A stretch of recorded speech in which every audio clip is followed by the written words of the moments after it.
Ready, Dave. All right, here we go. We're recording.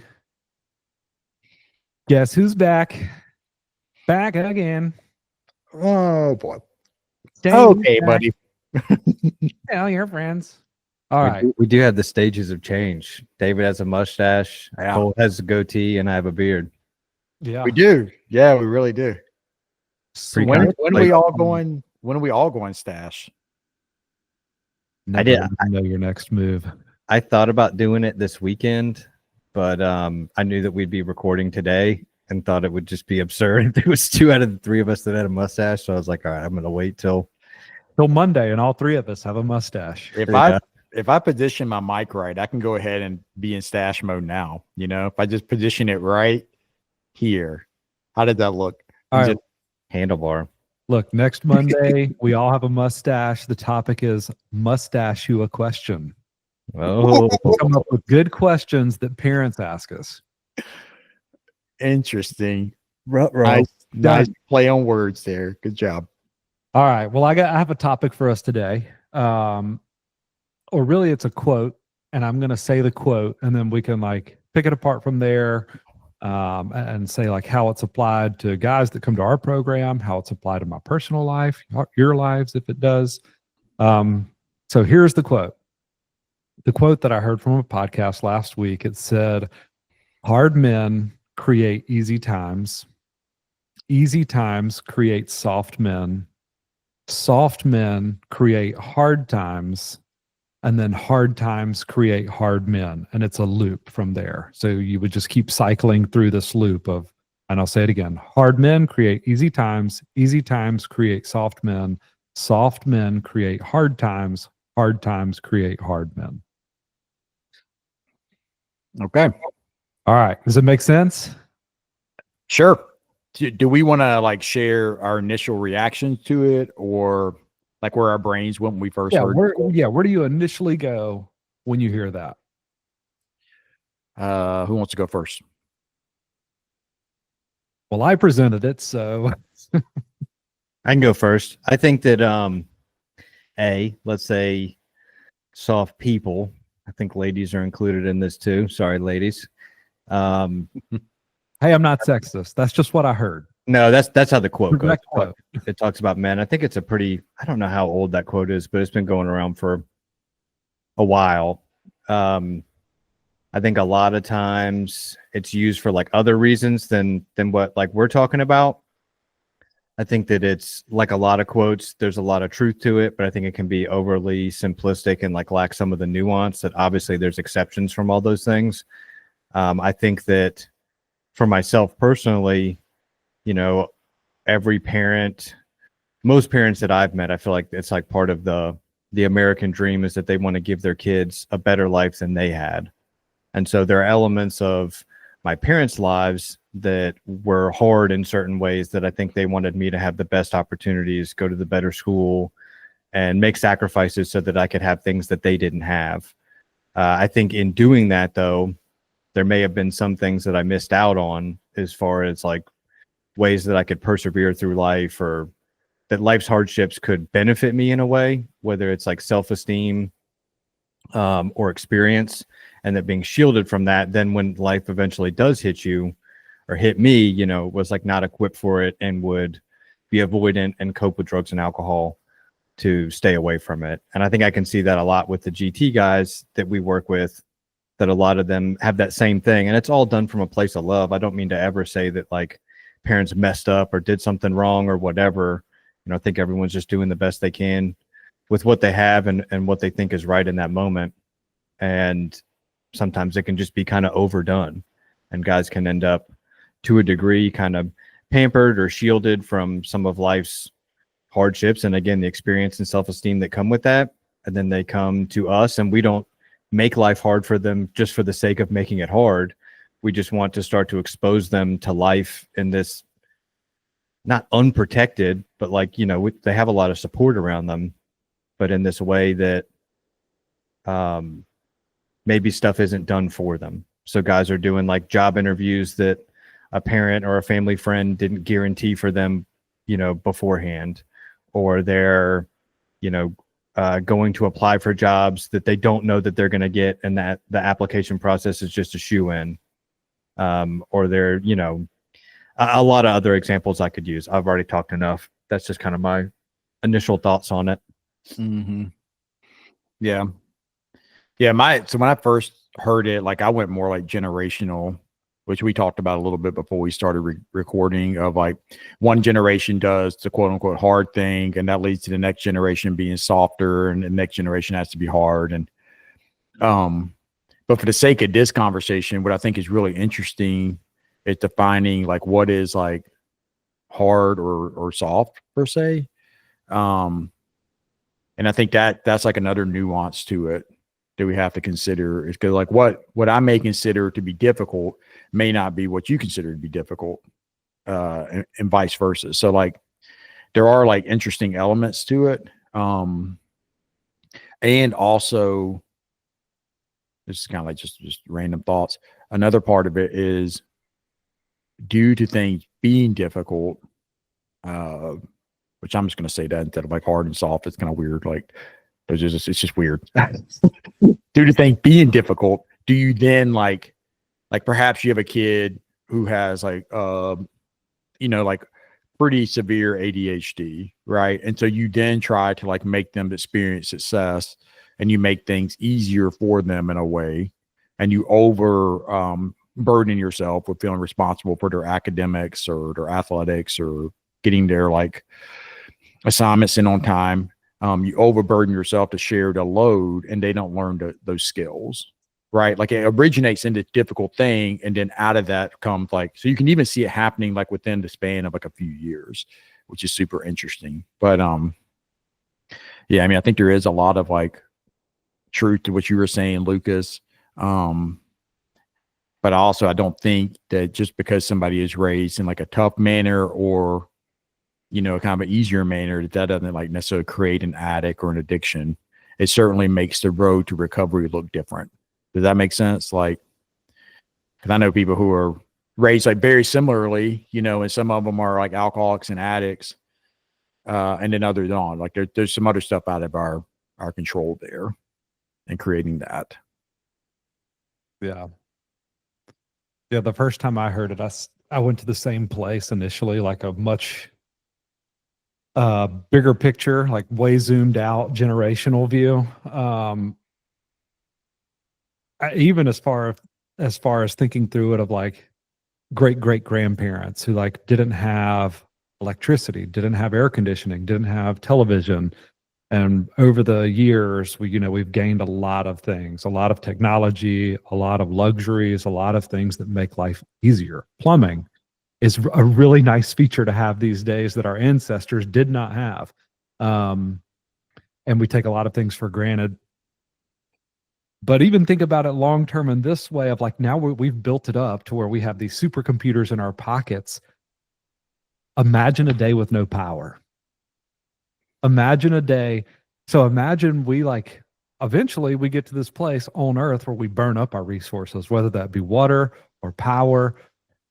What happens? That is to me like the shift in soft people navigating really hard times. And that's much bigger picture. So Dave's going historical and he's going doomsday. Yeah. Well, so we're right about a year, which like Helene went through here, and people were out of like water, and in Nashville is just north of us, but even in Greenville, like without like power and stuff, for a good week or so. For some people, even longer. Lucas, I think your family, it was like way longer than that, just depending on where you lived around town. Yeah, but we had backups. They had a generator. People were getting generators, solar panels, buying fresh water. Hey, nobody was getting solar panels during that. They either had them or they didn't. True. And not a lot of people were getting generators because there was only so many. Yeah. And they were like gas powered, whatever ones. Well, let me ask y'all this. When do you think, because I think it's really interesting, when do you think that quote was written? Oh, I have no idea. Do we just have to submit a guess? Yeah. I'm going to say I'm going to say 1930s. I'm gonna guess. I'll go the other way. I'm gonna guess That like the Industrial Revolution. Hold on. Let's Let's go back. Let's go back. 30s is like Great Depression. Yeah. Had a prohibition. if Okay, you're going yeah. industrial revolution, you're looking like 1930s. you're saying Like 1930s. 1920s, 1930s. I'll go actual industrial revolution. I'm looking at more like late 1800s. 2016. That Well- checks out, dude. That was my other. I was gonna be like more like 1995 or something. And it's a post-apocalyptic novel written by G. Michael Hopf called Those Who Remain. So it's in a fictional book where that line was just in there, and then people pulled it out and started discussing it a bunch and talking a lot about like more what that I think the quote was meant to describe was like the fall of Rome, so like there's like things got like so good that people stopped like doing for themselves and like maybe realizing what was important, and then society kind of fell around them. And then also like Great Depression leading into then like baby boomers experience. And again, like you were saying, Cole, it's easy, I think, generationally to probably be part of the greatest generation, which fought World War II, right? And you like come out and then you see your kids, you have all these baby boomers, that's who had them, right? Or the silent generation before that.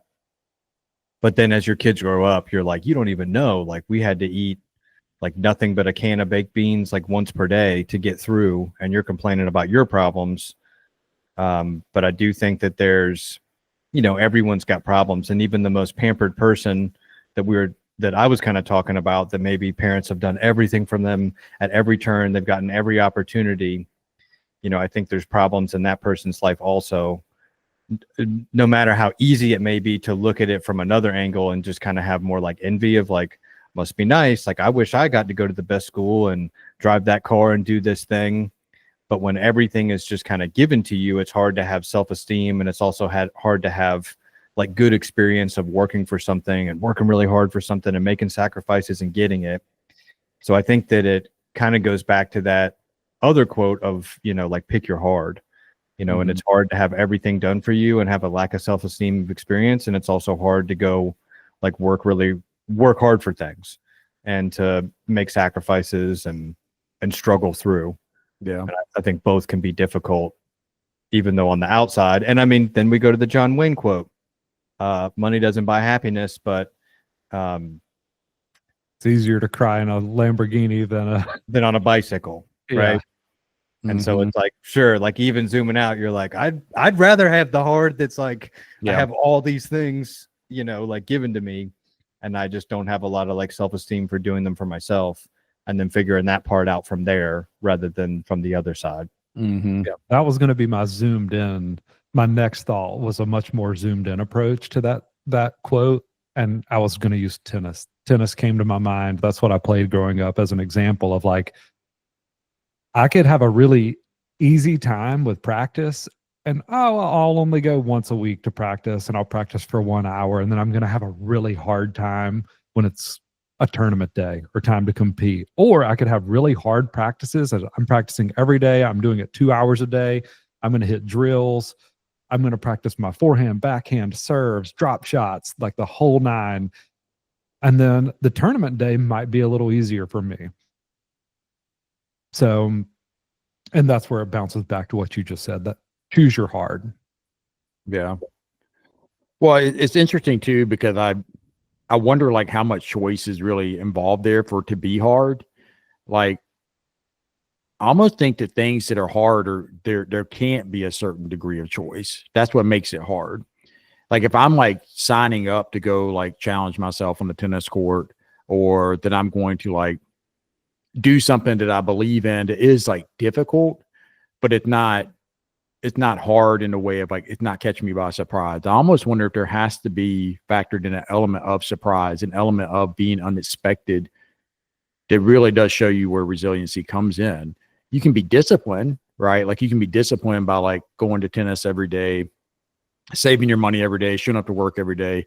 And it becomes like less difficult over time, but through your discipline, right? And you're preparing yourself. But true, like I think there's an element of surprise sometimes when thinking about like hardship of like, it's the unexpected diagnosis. It's the, all of a sudden, losing somebody really quickly that you didn't see coming. And like, how do you get through that? I don't know. It's very interesting, like thinking through that, but I think we also probably all have different definitions of like what is hard and what is easy, what is hard, what is soft. We probably all have different definitions of that. Like if I ask y'all, like, what is the hardest thing you've ever done? It'd be very interesting, like the different answers that we would have for that, Well, and I just saw a quote about that or someone just talking about it that was really helpful for me because I have a 2-year-old and a 6-month-old, and they were talking about like tantrums and like freaking out and stuff like that. And they were saying that everything, talking about kind of hardship again, is relative. And so in the eyes of a toddler, them scraping their knee is the most pain that they have ever felt in their life. And that's why they're like absolutely losing over it, or being told they can't have something is like the biggest hardship that they've faced at that point at 2 years old, being told they can't have a juice box. Mm-hmm. And that seems ridiculous from my angle because I'm like, it's a juice box, but that's because I have so much more experience to relate to of like all these other life hardships that put a juice box into its correct place, like relativity wise, versus, we only know what we know. And so like the biggest hardship for a 12-year-old is different than a 2-year-old is different than a 25-year-old. And then as you get into adults, it could maybe spread out even further based on like upbringing and, what like privileges you've had or opportunities you've had or things that have been done for you. Mm-hmm. So I think that kind of factors in. And then also obviously like absolutes rarely rule, and there's almost always nuance. And I can say that for a lot of the guys that I would say this about that I've worked with, that like maybe too much has been done for them, maybe they needed to do more for themselves, almost all of them have a sibling that had no issues. Had all the same stuff done for them, continued to work hard, did everything they were supposed to do, went to college, graduated, got a good job, like just didn't have those issues. So I think it's kind of how we like interact with life's hardships and consequences, like as an individual person, the difference. And for some people, they could have everything done for them and just shoot ahead. And for some people, it may be something that kind of holds them back. Yeah, it's so subjective. Like if I'm talking to a client and they're telling me about like a hard day they had, like it may seem like a very normal day for me, but then they tell me about going and like selling something at the pawn shop and going and finding like a local dealer to buy like heroin. I'm like, you did all that. Like to me, like my very like naive in that realm ears, I'm like, that's so hard. Like that is so much work you went through. And they're like, I mean, it's not. That was the easy part, Cole. That was the easy part. And I'm like, that's so, like that's so tough. Because I'm even sitting here thinking about like what is like hard for me.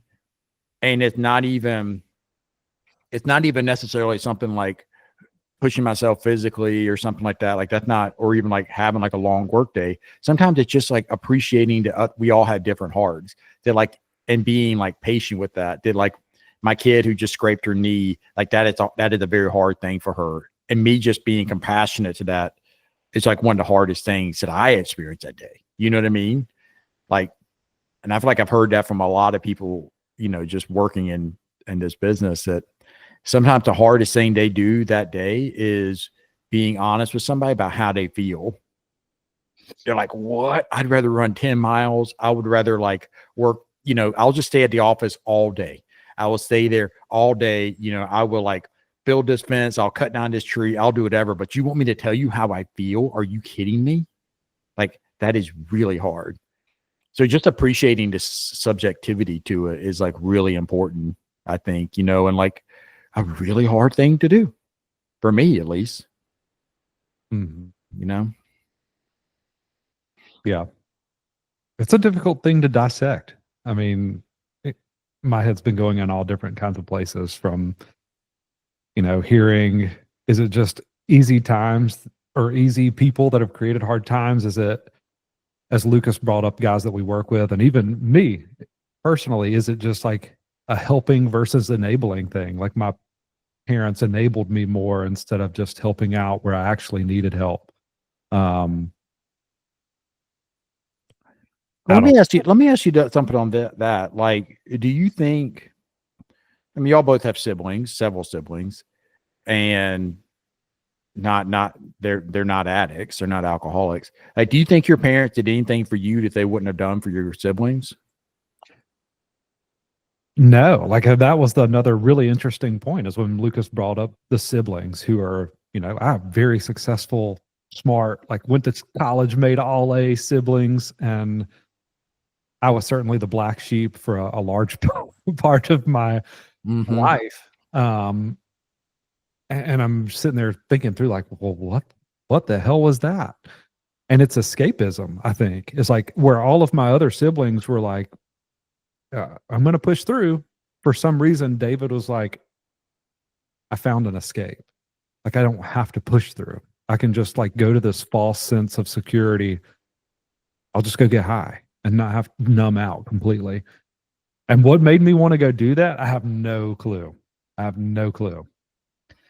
it makes me think about, and I'd have to go look at like our master sheet for like every guy that we've ever worked with, and then like piece back together as best as I can remember their siblings and stuff like that. But when I'm thinking about some, and I'm sure I could be challenged on some that are separate from this, a lot of them seem to fit as like the youngest or the only boy.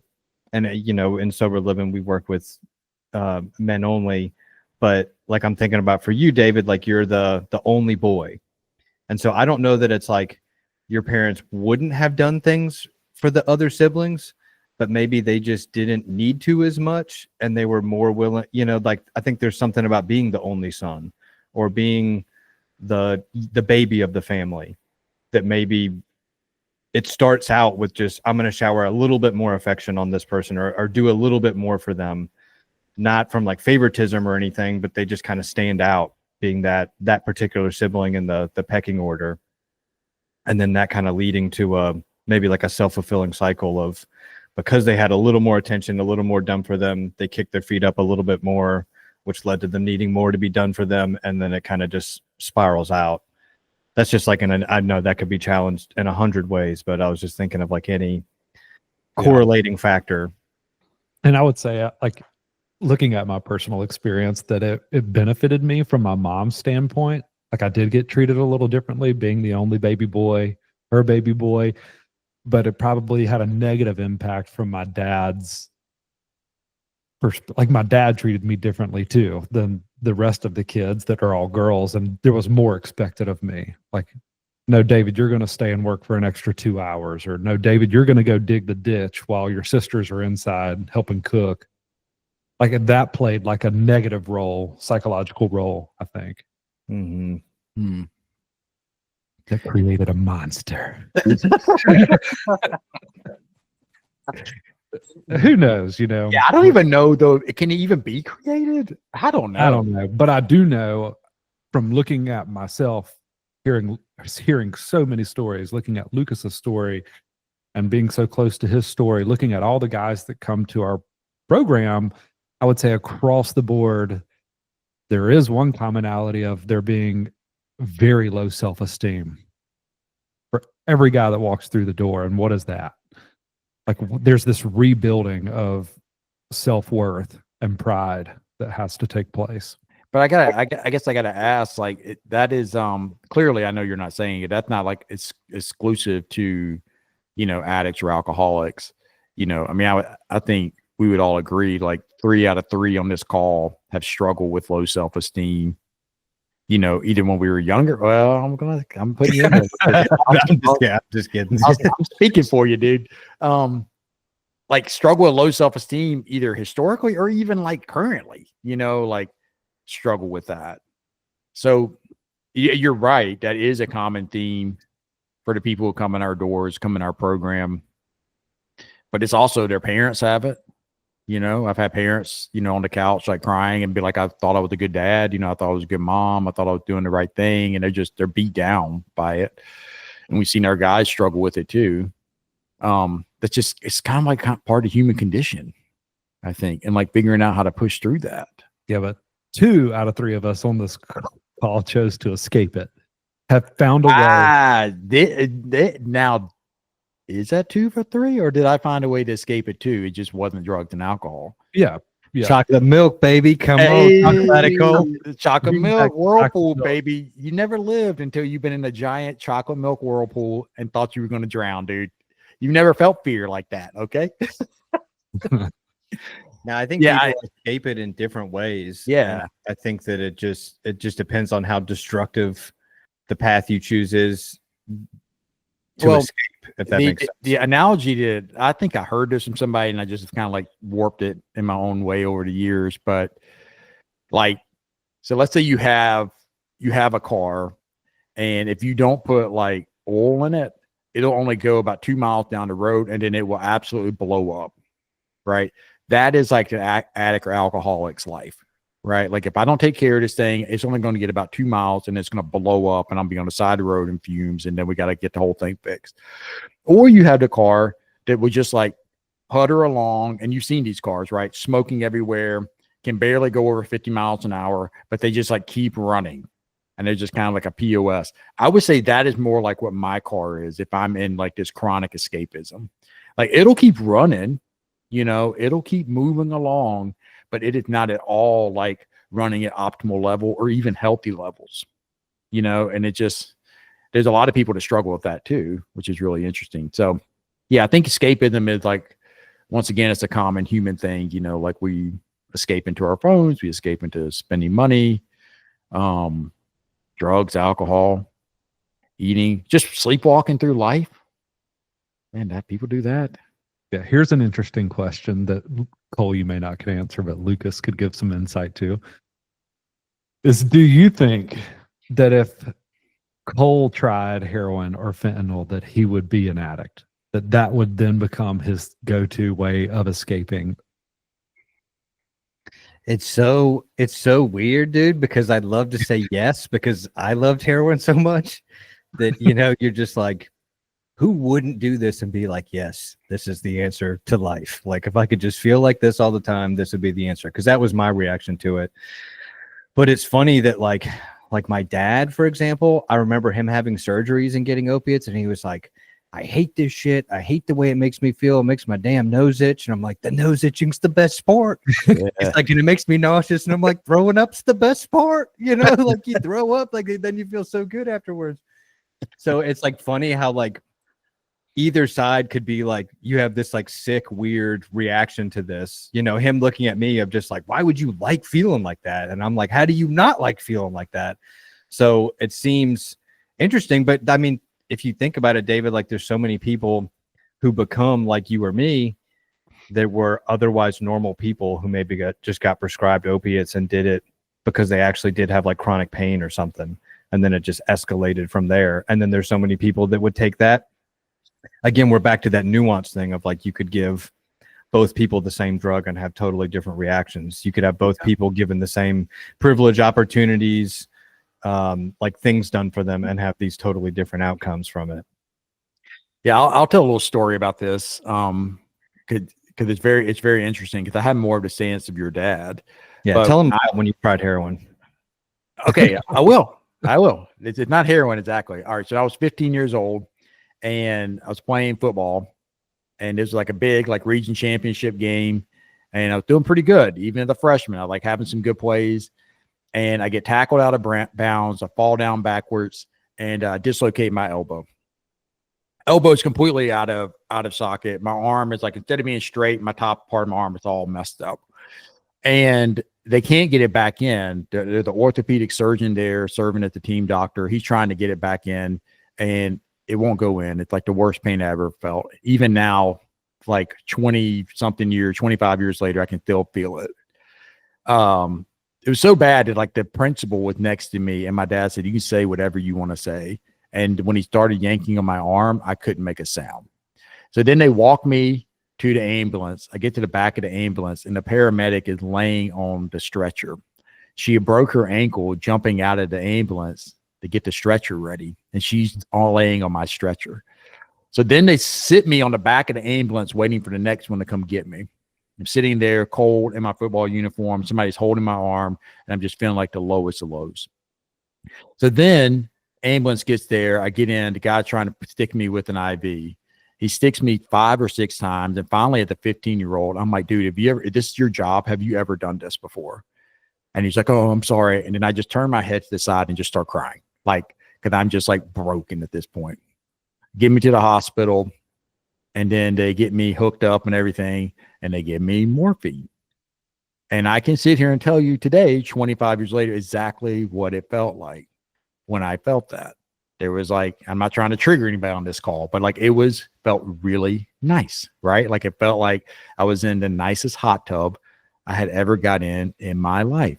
And the warmth was incredible. And I went from being in the crappiest situation, feeling terrible, covered in like wet football gear, cold, to the warmest, most comforted I'd ever been. To get my arm just like goes back in place. They barely even have to, like, everything had just relaxed that much. So then they roll me out of the hospital. I'm yapping with everybody, having a great time.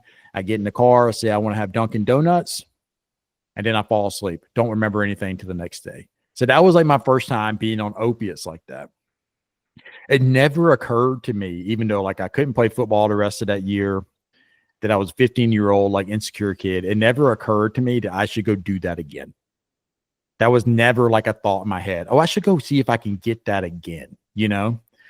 And so then years later, when I tore my ACL, had to have pills after the surgery, right? And I remember being like your dad, like, I hate this. Like, I don't remember anything. And I was one of those that just had like, I took a few of the oxys and then the rest of them just sat in the pill and eventually just got in the bottle and just got thrown out. Oh, and you're like, wow. oh, what? Oh. This is crazy. It never trash occurred can? to me to like sell them, use more of them, take them in different ways. It just never, like, it didn't interact with my brain that way. So I do think it's just like, it's kind of just like the roll of the dice, you know, like you could tell that story. Like I have heard versions of that story on this couch.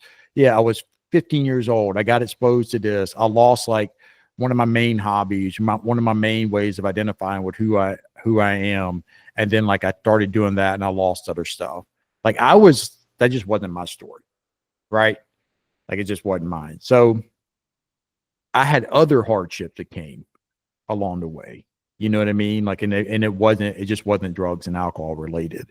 So I don't think it's like something that necessarily created per se. Maybe it is, but I know in my experience it wasn't, because I do think a lot of the recipes, the ingredients were there and it just didn't work out.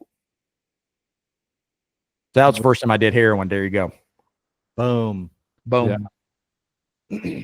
That's so crazy to me though, that yeah, you could have like you said, losing out the rest of the season of football. And I know you identified heavy with like being a football player, like all the makings there outside of like maybe genetic would be like the only thing that might be lacking. But like you had the exposure, you had the environmental, like all the makings of an addict, and just that last part didn't click. Yeah. And I don't have the genetics. Like there isn't a big history of substance abuse or addiction in my family, but there is in yours. You know what I mean? Like, so that's like a big difference there, but the ingredients were there for sure. You know, it's just really interesting. Yeah, let me give you a little snippet into my life when I first tried Oxycontin. God have mercy. just to tell you the difference. But triggering everybody on this call. Yeah, mine was not I didn't have like a physical injury, but emotionally I was like in a really bad place. Heart in shambles at this time, shattered into a million pieces. Heartbroken boy, little baby Dave, and a buddy of mine had gotten in a really bad car accident and he was prescribed Oxycontin one day. And I was already like doing a bunch of other stuff, drinking, smoking weed, cocaine, whatever. But when he invited me over and was like, here, try one of these Oxycontins, and I tried it, bro, you would have thought that the clouds parted and the gates of heaven opened up and a glorious sound came from up above, because in the moment I tried it, I was like, this is it.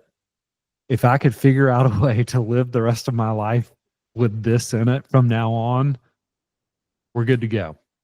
Mm-hmm. But that's where my head went. It did not go like where you said you didn't even think about doing it the next day or finding the next time. It was like my head was, all right, from now on, this is the new Dave. Yeah.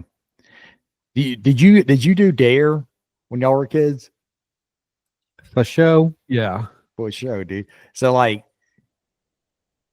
did that not like kick in at all? Like, because obviously you were already like smoking and drinking, and you were already like gravitating towards substances, right? So like, do you think you were already like you had already like broke that seal, if you will, of like, yeah, I'll control and manipulate my emotions with that, because I hadn't done any of that at that age.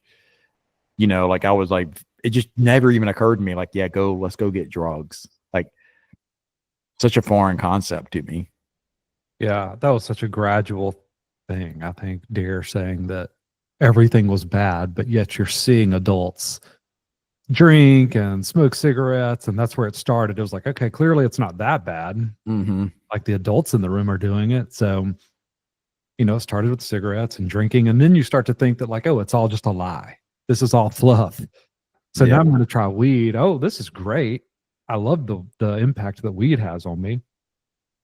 So I think it was just a gradual thing, and realizing more and more, thinking more and more that, oh, Dare was just like a big front the whole time. These are actually really fun.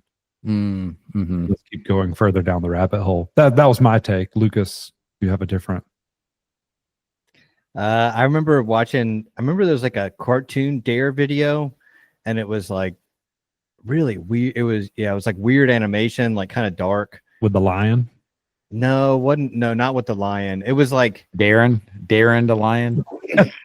no, it was like some kids, and they were in like a public park, and it was maybe the evening, and they went into a public bathroom, and this like adult man was like doing drugs, and it almost looked like he like turned into like a monster.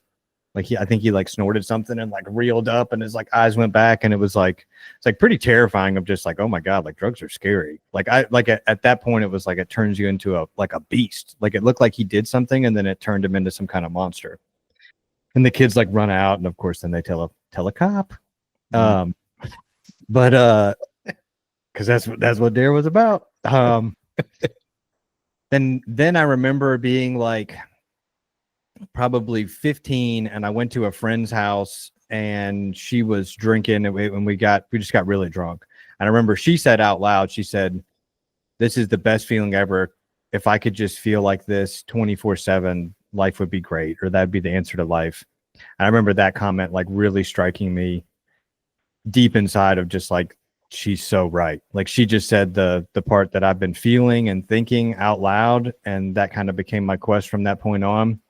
And then the next thing I can remember, just in terms of like whether you wanted to do stuff, didn't want to do stuff, is I remember talking to my friends, and at this point in time, we're like smoking pot, drinking, maybe like chugging Robitussin bottles, as crazy as that sounds. And I remember we were talking about what drugs we would do and what drugs we wouldn't do. And, you know, people had all these different lines. And I was the only one of my friends that are all smoking pot, drinking. Like everybody here is doing something. It's not like this was kids that weren't doing drugs or drinking. But I was the only one that didn't have a line. So some of them were like, well, I'd do cocaine, but I would never do heroin. Or I'd do this, but I wouldn't do that. And my take on it was, I was like, I'm going to do whatever gets offered to me at whatever point it gets offered to me, because I want to try it all. I want to do it all. And like, I can't wait to try heroin. Like, I'm a little scared to do it, but I feel like it's going to be pretty amazing. If it's like even better than pot and alcohol, then sign me up for that. So I had this like willingness, even at, 14, 15 years old, that I'd already bought into alcohol, of like just the idea of feeling messed up being the answer to my problems. And then B, being that if anything stronger came my way already ahead of time, I've already said yes to that. And that I'm going to try everything that I can, despite having people around me that are like, that's crazy, dude. You shouldn't do heroin. Like, smoking pot's cool. I'd maybe try cocaine once, but I'm not doing that. So that's kind of my thoughts on. Mm-hmm. Yeah. Yeah. It's so interesting, because it just hits people different ways. And it goes back to going all the way back to the quote. Like, how much choice do we have over like our hard or our difficult do we encounter? Like How much choice do we have, really? I think it's another thought I had for like the initial quote was it seems like the real struggle there is between the difficulty or hard of dependence and the difficulty or hard of independence.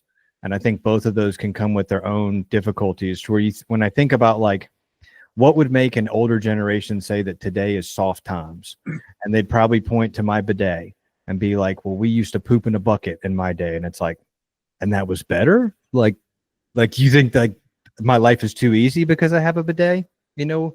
Or like we were talking about earlier before the podcast started, today I could talk with 100,000 people, you know, like almost instantly. I mean, you have to have like a following, whatever, but like I could just keep going on people's comment threads and just comment this, comment that, send mass things out, whatever. Mm-hmm. And so I can talk to so many people at once versus like 200 years ago, I had to handwrite a letter, wait a week for it to be picked up by a courier and then be taken to wherever it needed to go. And if you're talking like US to England, I mean, months of time because it'd be taken by ship all the way across so that I could communicate a thought to somebody halfway across the world. Now I can do that instantly on my phone. So I think there's all these aspects of like technology creating dependence that can be bad and can be like us leaning too hard on it. Like I know they've done studies already with ChatGPT and people that use it a lot have like diminishing brain capacity was my understanding of that study. But then also ChatGPT can be like a really, really helpful tool if I'm not overly dependent on it. And so I think all these things have a lot of nuance where they can like benefit my life, but an over dependence on them can hurt me. And so I think having dependence on my parents, back to like kind of the GT example, can be a really good thing. And it's something that's necessary for my life, right? Like I need my parents, I'm dependent on them, obviously, but this over dependence on them and that carrying on too far in life can be where then that creates a different type of hard for me because now it's going to make my life look a different way. Yeah. And the hard is, so it's even if it's easy at first, right? Parents over providing for you, the hard is still coming. This is the inevitable nature of it, that they pass away one day and you don't know how to do things, or they eventually just get sick and tired of it and give you the boot and you have to deal with it, or you end up in rehab and have to like learn and figure things out. Like it's kind of it makes me think of like the kind of like the Buddhist teaching of like, you know, suffering is inevitable on some level, you know, pain and suffering is inevitable. And I like to distinguish between the two. There is some choice, like when presented an option, you know, there is a choice that leads to maybe less pain, you know, like, and so maybe there is some choice in that, but actual like suffering and hardship, there's really no way to get around it. It's coming one way or the other for everybody, which sounds very like fatalistic, but it's not necessarily a bad thing on some level, because you can also learn a lot about yourself in that too. And I know that sounds pretty like, I don't know, kind of like privileged on some level to say that, but I do think like in going through hard times, you do learn something about yourself. I know I have, you know. I think in most cases you would say the proactive chosen hard is better than the reactive hard that's like placed on you without really much thought. And so if I thought about like, and I don't know who I'll offend by this, but like around like weight stuff and like diet and exercise, like it's hard. And that's the one that always gets used in like the choose your hard. But you know, it's like, it's hard for me to diet and exercise, but it's hard to be like 300 or 400 pounds. And then it's going to be, I think, harder to then diet and exercise to get that 300 or 400 pounds down to a healthier weight than it is for me to have done the hard along the way. And I'm still doing it anyways. If I dieted and exercised along the way, that would have never happened. If I let it get so hard, it's going to be even harder to diet and exercise. And I still have to do it to get back to like a healthier weight. So I think sometimes you end up doing both hards if you don't do like the proactive hard of your choosing. Yeah. Even healing is hard. Like recovery is hard, you know, like it's having the discipline to go see a therapist or go to that meeting, or, you know, not go hang out with your friends at the normal place. Like that is all really difficult. Like healing is really tough, really, really painful. There's times I make jokes that I wish I was like a different type of therapist, Like I feel like you go see maybe like, I don't know, massage therapist, you expect to leave feeling better, but you go see a physical therapist, you go see a mental health therapist, and like you expect on some level, this is going to like suck. This is going to be work, and I'm going to hurt a little bit afterwards. I'm going to be sore. And that's just reality of it, because healing does. I mean, if anybody's ever done any type of physical therapy, it sucks, you know? So, Yeah. Even some massages. even a deep tissue massage artist, you will feel bruised and abused leaving there. man, there was a guy, dude, this dude gave me a deep tissue massage. Shout out Massage MB downtown Greenville, dude. Buddy with the strong, I have never had somebody so strong put hands on me. Okay. Because I swear to God, he could have pulled me apart like a rotisserie chicken. I felt like I'm telling you, he was doing stuff to my shoulder blades. I was like, I gotta keep breathing deeper, because I'm pretty sure he's about to just pull me apart. It was insane. But I felt really good like a few days later, because he was really working out some deep knots and stuff. But in the time I was legitimately scared. I was like, I have never had somebody put hands on me like this. This is crazy. Yeah. One thing about it from like the addict alcoholic perspective of like the choosing their hard, you know, the one that's kind of more like reactive would be to go do drugs and alcohol about whatever the initial hardship is of like low self-esteem, hard things in life that I want to avoid. And by doing the drugs and alcohol, I choose this hard, you know, that you were talking about, Cole, where you're like, and then you went to a pawn shop and you had to like chase down this drug dealer and do all that. So there's like all that hard and all the consequences that come with it. And then for me to eventually get out of it, I still got to do the hard stuff I should have been doing on the front end anyways, of like healing and dealing with my life and talking about my problems and getting vulnerable.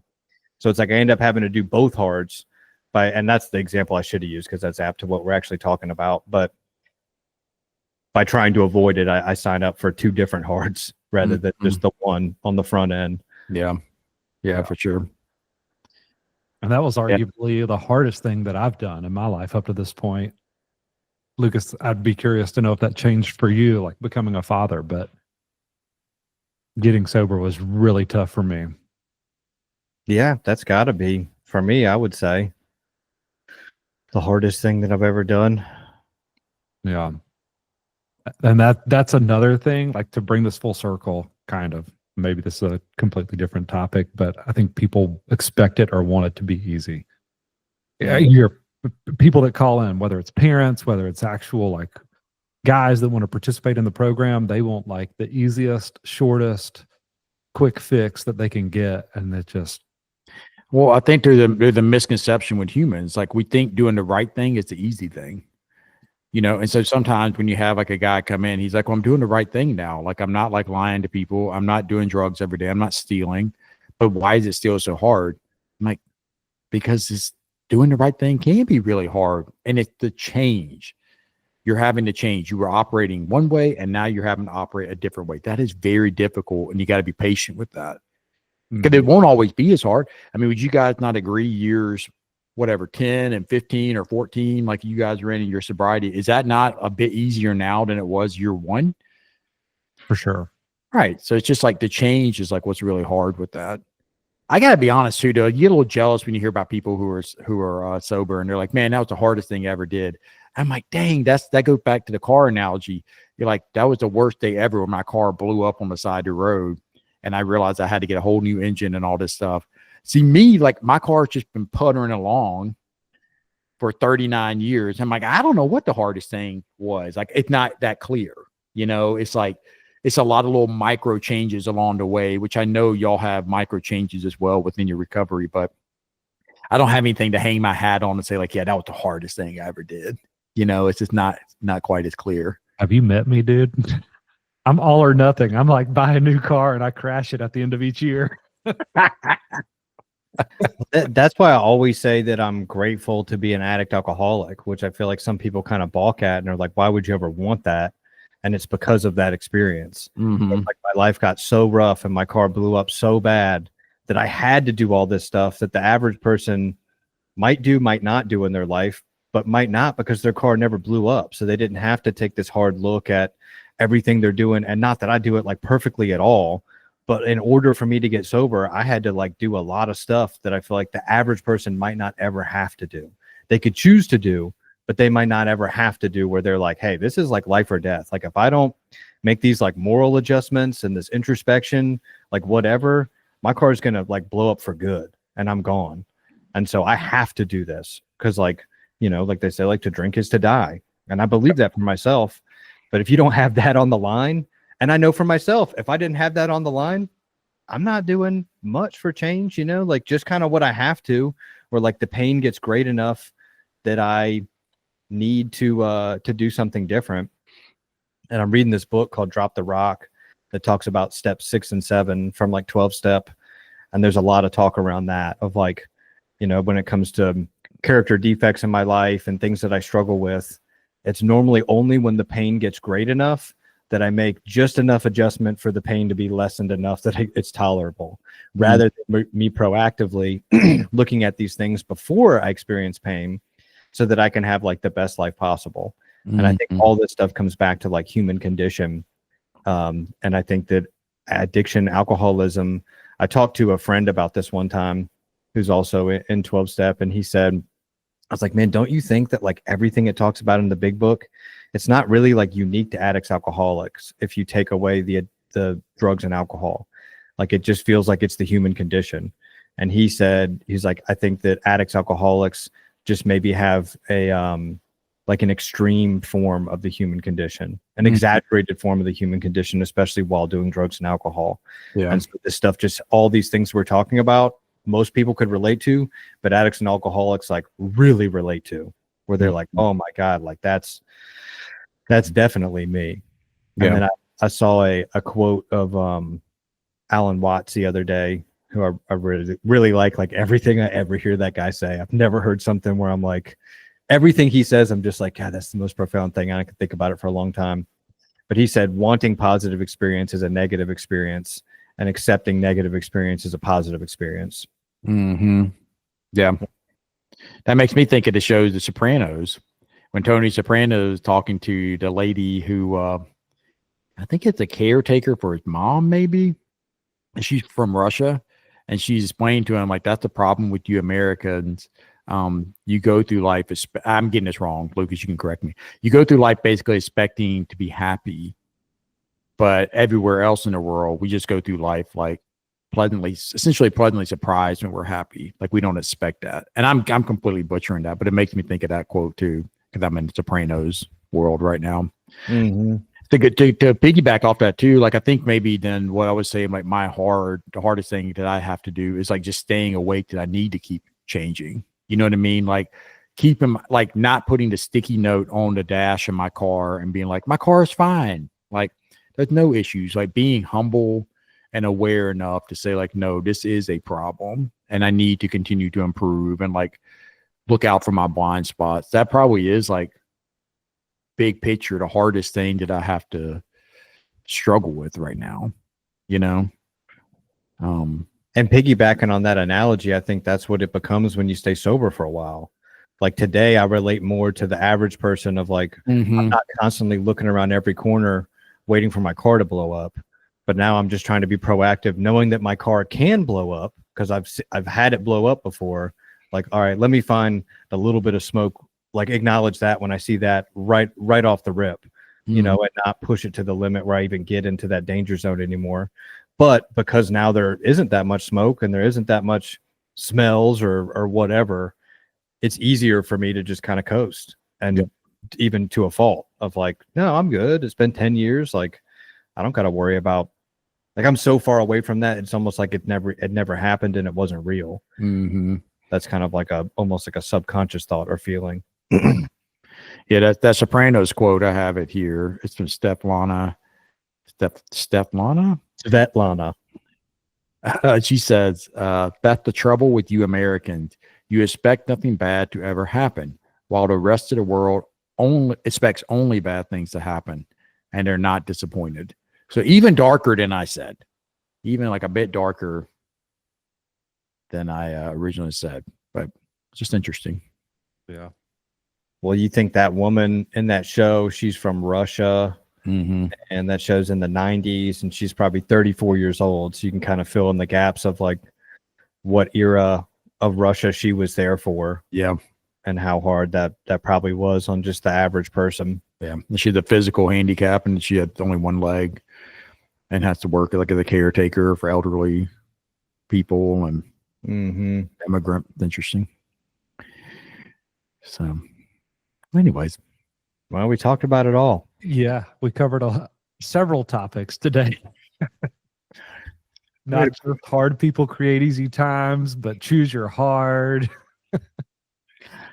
Yeah, good luck following the trail on that one, but I think it all kind of makes sense. Yeah. No, it flows together. Okay, well, we'll wrap it up there. I think that was a good time.